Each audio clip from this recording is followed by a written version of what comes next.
What is up, YouTube? This is DBZ49 coming at you with my updated Lost World Dinosaur deck profile. I recently topped the locals in Austin with this deck with ease, and I'm very excited to showcase you what I have to bring with this deck. So without any further ado, let's get on with the deck profile, starting off with the main deck. First off, we play the double UCT. Obviously, it's the boss monster. Being able to book, at any time and attacking all the monsters, burning for 1,000 and whatnot is very strong, and still considered one of the greatest boss monsters in Yu-Gi-Oh! Right now. Next, we play the double Pankratops. Pankratops is very good. I see people running 3. I think that's incorrect. Running 2 is the perfect number. I don't run the Dino Rustler package. I feel like that's kind of bricky at times, and my whole goal for this deck is like every card has a purpose, and that you don't brick, because you don't want to brick. You just want to OTK as fast as possible and hinder your opponent's plays with running a bunch of hand traps. So running 2 is the perfect number. Next, we run the 1 Quatless. You don't need to run more than him. He's a brick in hand, essentially. The only purpose he serves in hand is that if you pop it with UCT, you get to search the evolution pill. Other than that, you're very rarely going to summon him using its own effect. And summoning him off of pill is okay, I guess. But, yeah, I mean, running 1's fine just for the dump and stuff like that. Next, you run the triple Overraptor. Obviously, the heart and soul of the deck. Able to search and dump whatever you need. And then, it's Overraptor. What can I say? Next, you run the triple Miscellaneousaurus. Very, very powerful card. Very glad that it came back to 3. Being able to protect your monsters and banishing to special summon a dinosaur monster is very powerful. It's what really made this deck, in my opinion, a tier 1 deck now, because of the fact that this card became 3. And yeah, one ruling thing I want to mention that some people are kind of confused about is that it says that dinosaur monsters you control are unaffected during the main phase, meaning that some people were asking about, if you were to summon a dinosaur monster later during that main phase, will it still be protected? Yes, indeed it will be, because the fact that the card doesn't say currently. If it said currently, then that's a different issue. But yeah, the fact that it can protect your monsters during the main phase is really powerful. Next, for the 1-0s for the dinosaurs, we run 1 Giant Rex, 1 Aolo, and 1 Petite Pterodon. Giant Rex is very good. The fact that you can special summon it when it gets banished, and having another monster on the field to use it for like synchro plays with Aolo, things like that. And then running the 1 Petite, I know some people run double Baby Ceratosaurus or even more babies. I think running 2 is the perfect number.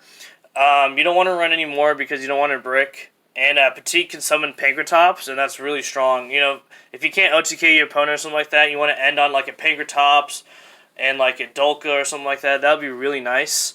Yeah, it's also good going first if someone makes you, go first, and you destroy end phase, summon Pankratops or whatnot. So that's pretty nice. And then capitalize with the 1 Baby Ceratosaurus. Some people would think that Baby Ceratosaurus is strong, but just like I mentioned, just the fact that you can summon Pankratops off of Petite Pterodon is the only reason why I play it. Next, for my spicy tech, I run Double Danger Mothman. So basically, as you all know, the ban list came out and it hit the terraforming, and so I needed to replace the terraforming, and I replaced 1 other card in my deck. If you notice, I don't play Dogoran anymore. I don't think Dogoran is that good.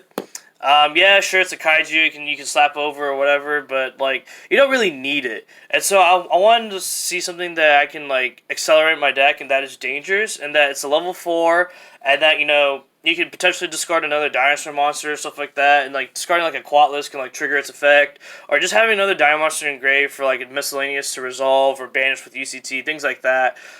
So Mothman has really nice synergy with the deck, and it's level 4, so you can make rank 4 plays or link up or what have you.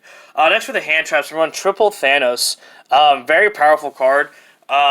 Reason being is because not only can you protect your monsters, but it can shuffle back your bricks. And that's very key, because things like Quatless or babies or things like that, you don't want to see those cards in your hand. And being able to shuffle back your bricks and drawing stuff that can help you ensure your OTKs is really nice. And it's really easy side out, especially against control decks and things like that. And yeah, next we play Triple Effect Veiler. The reason why I don't play Permanence is because I played Triple Veiler and because of the pill targets. Veiler is not a hard one to return, and the thing with Impermanence is that if you control cards, like you can't just like activate from your hand directly. So that's one advantage that Veiler has over that, and it's a budget option. So yeah, next we run the double Ghost Ogre and then the double Ash. Very powerful hand traps. Yeah, what can I say? The only reason why I run 2/2 is because one, I didn't have enough space, and two, like since you're trying to OTK, and you can only resolve these hand traps once. And yeah, I mean that's pretty much it. They're one of the most powerful hand traps, and that is it for the monsters. Next for the spells, you run triple Lost for one of the most underrated field spell cards right now. The fact that you can spawn tokens on your opponent's side of the field. And then like target those tokens and prevent destruction, to destroy a baby or what have you, especially with more dinosaurs. And that when the token's on field and that your opponent can't target your own monsters, that's really strong. And the losing 500 attack and defense comes up big sometimes. So yeah, Lost World's really good. The fact that Terraforming got hit to 1, it does hurt it by a bit, but it's not like it's like a game changer. Like, yeah, you want to see Lost World, and Lost World's really good, but like if you have multiple copies in your hand, like what are you gonna do with it? You know what I mean? So yeah. Next you're gonna run triple Fossil Dig, obviously triple Rhoda.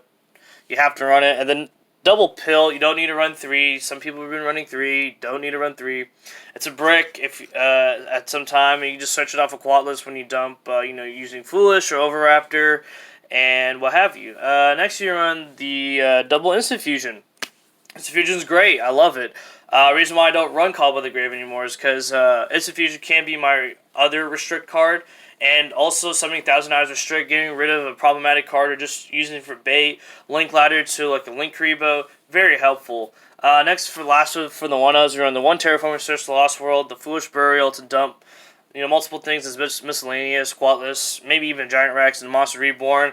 Could be potentially the ultimate top deck to help seal the victory. And that is it for the main deck, guys. Now, heading to the side deck. Now, side deck is up to personal preference, but I opted to play triple Droll. I think, in my opinion, Droll is one of the most powerful side deck cards you can play right now. I initially had Lancias, but I don't like Lancias now. Now that Orcus is not as powerful, and like it can only hurt Thunder Dragons, but your Thunder Dragon matchup's already nice. And Droll can just hurt decks like Thunder Dragons that search a lot, having Dangers or Sky Strikers or what have you. Droll can shut down a lot of decks. My personal advice is like I want to run cards that can shut down opponents rather than like problem solving cards. You know what I mean? Droll is a shutdown card.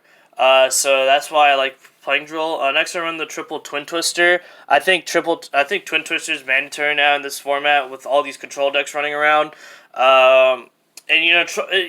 Potentially discarding a card may not even hurt you. Sending another dinosaur monster from your hand potentially to like banish it off of miscellaneous or UCT is very nice. Next we run the triple Crackdown. Another game-changing card. If you take away a monster that could potentially just like end somebody's turn and just use that monster to tribute off the UCT or link ladder up into or what have you, Crackdown's a really powerful card. Next you run the triple Red Reboot. Another game-ending card in the sense that you prevent your opponents from playing their trap cards and you just proceed with your OTK. It's very nice. And then next we run the triple Evenly Match for more of those control decks that have a lot of floodgates and things like that. It just automatically just wipes the board, and then you can proceed with your plays. And then if you OTK the next turn, that's fine. Evenly Matched is just that good of a card to run. And I think it's mandatory now to put in everybody's side deck. Next for the extra deck. First of all, we have our tokens for Lost World stuff, and then next for our synchro monsters, the only 2 we play is the High Speed Chambara and the Trishula. Some of you are wondering where is Nat Beast. We don't play Nat Beast. Reason being is because we don't want to go first, and our Sky Striker matchup is already good just because Lost World's that powerful. And yeah, and extra deck space is really tight. Next for our Instant Fusion targets, we run the 1 Millennium Eyes for it's our Call by the Grave and can be used for Link Karibo and Thousand Eyes Restrict. To suck up opponent's monsters. and being a great bait card. Next, for Morals, we run the 1 Link Rebo, the 1 Nightmare Phoenix to destroy back row, 1 Reapodonkus, really good out to Mystic Mine. Because if you have Lost World, you just link any 2 monsters, summon Reapodonkus, summon a token on their side of the field, end turn, destroy the Mystic Mine. Also, just another Dinosaur monster for Dinosaur fodder. Next, you run the 1 Pentastag, can help you go for game, potentially having ECT under it, attack all of your opposed monsters, pierce it. And then the 1 Hida is really nice because you use Draco Aolo and, link to whatever, take something from your opponent's graveyard, and swing big or go into Trisbania, which is really powerful. And when it dies, you can search a miscellaneous. And then Trisbania is actually really a powerful card. Being able to wipe out all the spells and trap cards in the field and inflicting damage for it is really powerful. Next, for the XYZs, we run the 1 Dulka and 1 Lagia, obviously, for the monster destruction negation, and then Lagia is just pretty much a solid judgment. More XYZs, we played 1 Tornado Dragon to, destroy back row, and Exoton Knight. My god, does this card put in so much work in this format, especially against Pendulums. Exoton Knight is probably one of the most underrated rank 4. I mean, the card was banned for a reason, and it won me so many duels at the locals. And lastly, probably one of the best rank 4s is Abysmal. Able to shut down, your opponent's graveyard is just really nice. So anyways, YouTube, thank you so much for watching. If you have any questions or anything like that, please post them down below in the video. I always try my best to respond. Please hit that like and subscribe button, and have a nice day.